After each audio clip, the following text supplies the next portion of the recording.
자, 오늘은 1단원 집합에 대해서 공부를 해볼 겁니다. 자, 집합에서 일단은 꼭 알아야 되는 기본적인 정의부터 한번 확인을 해보도록 할게요. 먼저 집합이란 객관적인 명확한 기준에 따라 결정되는 요소들의 모임을 의미합니다. 자, 집합은 기호로 중괄호 표시를 이렇게 하고요. 그리고 이 안에 집합을 이루는 대상 구성원들을 넣어줍니다. 자, 그 집합을 이루는 대상 하나하나를 우리가 원소라고 합니다. 자, 그러면 집합 A가 1, 2, 3, 6으로 이루어진 모임이라고 했을 때 이 A의 원소는 그럼 뭐가 될까요? 1, 2, 3, 6. 이 네 가지가 되겠죠. 자, 그러면 이제 원소가 이 구성원 하나하나를 원소라고 하는데 이 원소가 집합에 속한다 라는 표현을 기호로 또 어떻게 표현하는지를 알아야 하는데요. 기호로는 원소가 집합에 속한다 라고 할 때에는 원소를 적어주고 원소가 어디에 속하나요? 지금 집합 A에 속하죠? 그러면 집합 이름을 적어주고 그 다음에 속한다 라고 할 때는 자, 이러한 삼지창 모양의 기호 표시를 해줍니다. 집합 쪽으로 입을 벌려야 됩니다. 그래서 이런 표현으로 해주고요. 그렇다면 속하지 않을 때, 속하지 않는다 라고 할 때는 기호로 어떻게 표현할까요? 자, 예를 들면 지금 집합 A에는 숫자 4는 원소로 포함하고 있지 않죠. 이럴 때는 4는 A의 원소가 아니다 라고 기호로 표현합니다. 자, 그럼 이제 집합의 표현 방법에 대해서 한번 알아보도록 하겠습니다. 자, 집합의 표현 방법. 집합의 표현 방법은 총 3가지가 있는데요. 자, 예를 들어서 한번 설명해 보도록 할게요. 자, 예를 들어서 원소 1, 2, 3, 6으로 이루어진 집합을 우리가 표현한다고 하면 첫 번째, 원소 나열법으로 표현하는 것은 원소 나열, 원소를 일일이 나열해서 표현한다라는 겁니다. 원소를 일일이 나열한다. 자, 어떻게? 자, 집합 표시를 일단 해주고요. 중괄호 표시해주고요. 이 안에다가 원소를 하나하나 다 나열해서 적어주는 겁니다. 그럼 원소가 지금 1, 2, 3, 6이죠? 그러니까 1, 2, 3, 6 모두 다 적어주시면 되고요. 단 여기서 원소와 원소 사이를 구분해 줄 때에는 반드시 컴마를 찍어서 구분해 주셔야 됩니다. 자, 이게 바로 원소 나열법 표현 방법이고요. 두 번째, 조건 제시법이라는 게 있습니다. 조건 제시법은 집합을 표현할 때 집합의 구성원, 원소가 갖는 특징을 하나의 조건으로 제시해 주는 거예요. 그래서 집합 표시를 일단 하고 그런 다음에 가장 앞부분에는 원소를 대표할 수 있는 문자를 하나 적어주는데 일반적으로 X를 사용합니다. X. 자, 이때 이 X가 어떤 특징을 가진 것인지를 뒤에다가 조건으로 설명해 주는 건데요. 자, X 옆에 바를 그으시고요. 그 뒤에 X가 갖는 특징을 적어줍니다. 지금 1, 2, 3, 6은 공통적으로 어떤 특징을 갖는 것 같아요? 얘는 모두 다 6의 약수이죠. 6의 약수라는 것을 특징으로 생각할 수 있죠. 그래서 X는 6의 약수라고 이렇게 조건을 제시해주면 누가 봐도 이 집합은 1, 2, 3, 6으로 이루어진 집합이구나 라는 것을 알 수가 있게 되죠. 그래서 이러한 표현 방법이 바로 조건 제시법입니다. 자, 그리고 마지막 세 번째, 벤 다이어그램으로 표현할 수 있습니다. 벤 다이어그램은 그림 형태로 표시하는 건데요. 자, 이런 겁니다. 자, 예를 들어 1, 2, 3, 6으로 이루어진 집합을 우리가 A라고 이름을 붙인다고 하면 자, A라고 이름을 쓴 다음에 주머니를 만들어줍니다. 큰 동그란 주머니를 만들고요. 자, 이 동그란 주머니 안에 원소 1, 2, 3, 6을 넣어줍니다. 1, 2, 3, 6 이렇게 원소들을 넣어주시면 되고요. 단, 여기서 주의할 점은 원소 나열법에서 표현했던 것과 같이 원소와 원소를 구분할 때 컴마로 구분을 했었는데 이 컴마를 벤 다이어그램에서는 사용해서는 안 됩니다. 그냥 원소만 적어줘야 되는 거예요. 그래서 요거 주의하시면 될 것 같아요. 자, 그러면 이제 다음으로 넘어가겠습니다. 자, 이번에는 부분집합의 개념에 대해서 한번 살펴보도록 하겠습니다.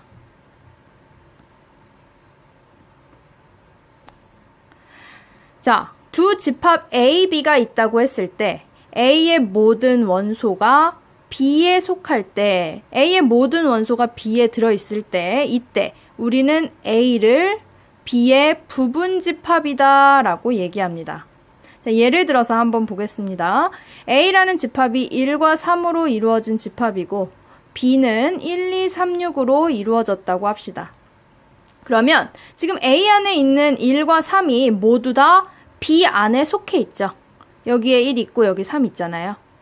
자, 즉 B 안에 A의 원소가 모두 들어있습니다. 이때 A는 B의 무엇이 되겠어요? 부분집합이 되는 겁니다. 그래서 이때 A는 B의 부분집합이다 라고 하는 겁니다. 부분집합이라고 하고요. 자, 기호로는 A가 B의 부분이 된다라고 해서 어느 쪽이 더 큰 거예요? B 쪽이 더 크죠. 그래서 B 쪽으로 입을 벌린 U자가 누워있는, 눕혀져 있는 이런 형태의 기호로 표시를 합니다. 이런 형태로 표시하는 거예요. 자, 그럼 부분집합이 아니다라고 할 때는 어떻게 하면 되겠어요? 우리 뭔가 아니다라고 할 때는 아니라고 할 때 우리 짝대기를 쭉 그어주죠. 그래서 이렇게 해주시면 돼요. A가 B의 부분집합이 아니다. 이렇게 표시해 주시면 돼요.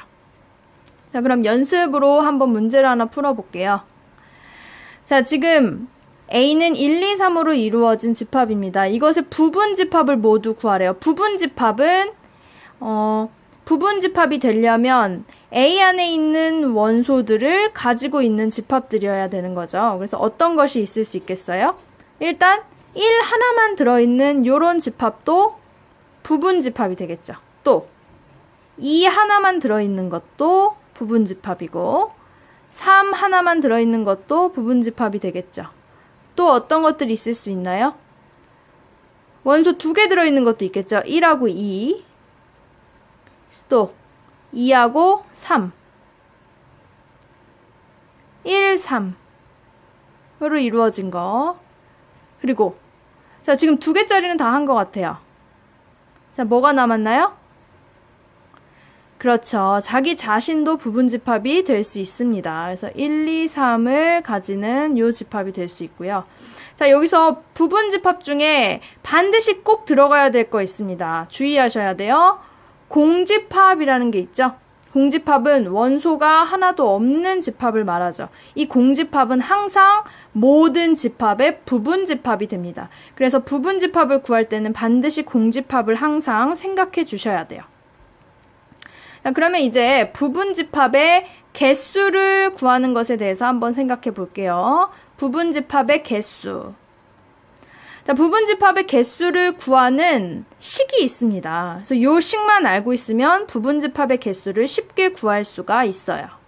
자, 부분집합의 개수는 자, 집합의 원소 개수를 n개다라고 하면 집합의 원소의 개수가 n개예요. 그러면 부분집합의 개수는 2의 n제곱으로 계산합니다.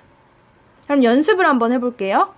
자, A가 1, 2, 3, 4로 이루어진 집합입니다. 그러면 이것의 원소 개수는 몇 개인 거예요? 4개죠. 원소 개수가 4개입니다. 이때 부분집합의 개수는 식이 어떻게 된다고 했어요? 2의 n제곱이죠. 이때 n은 4가 되는 거죠. 원소 개수가 4개니까. 따라서 부분집합의 개수는 2의 4제곱.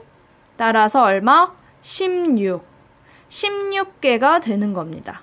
그래서 부분집합의 개수는 2의 n제곱으로 계산해 주시면 됩니다.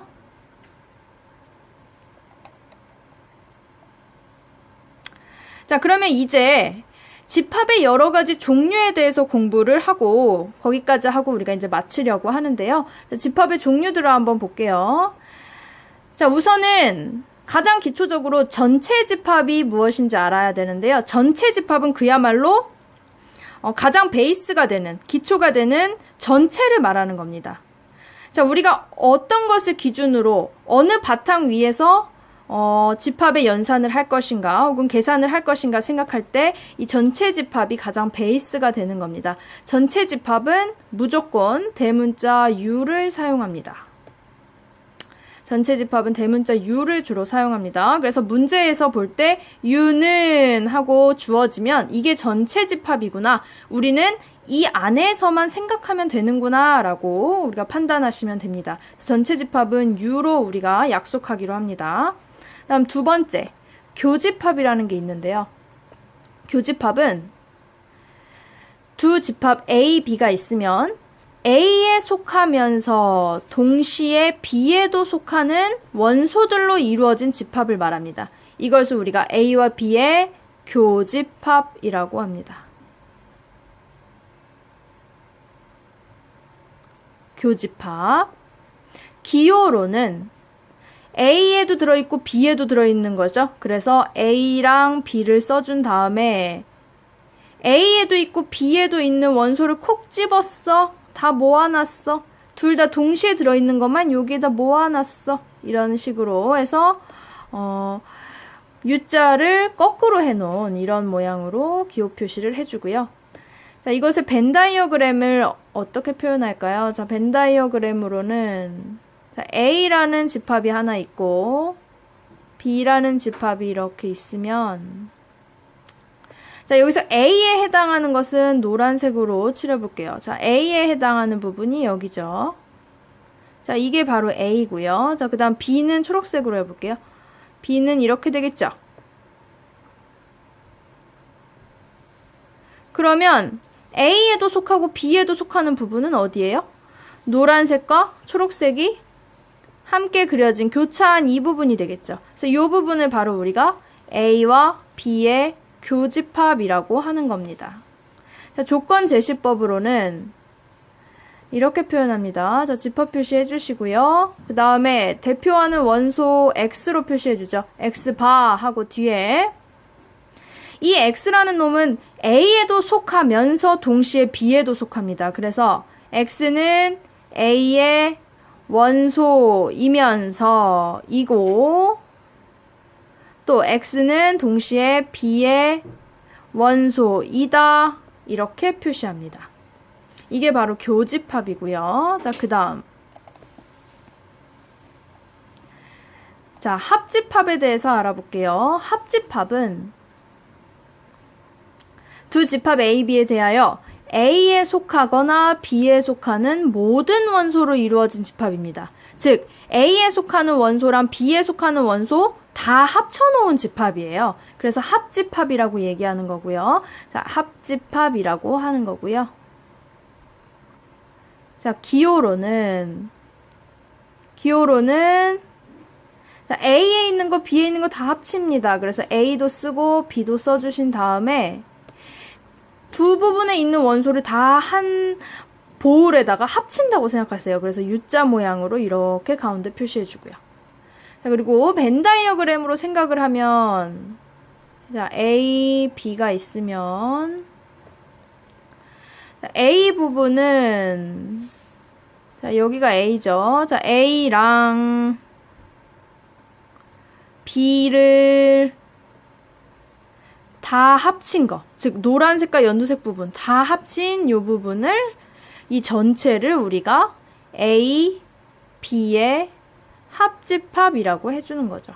조건 제시법으로는 다음과 같이 표현합니다. 자, 집합 표시해 주시고요. 여기도 역시 X 봐 한 다음에 뒤에 설명 써줘야 되죠. X라는 놈은 A에 속하거나 B에 속하는 거예요. 그래서 X는 A에 속하고 또는으로 우리가 가운데 연결을 해줘야 됩니다. 합집합의 경우 X가 A의 원소이거나 또는 X는 B의 원소이다. 이렇게 표시를 해줍니다. 자, 그 다음 주의할 것이 하나 있습니다. 꼭 잊지 말고 있어야 될 거. 특히 이 부분 볼게요. 특히 A와 B의 교집합이 공집합일 때 이게 무슨 말이에요?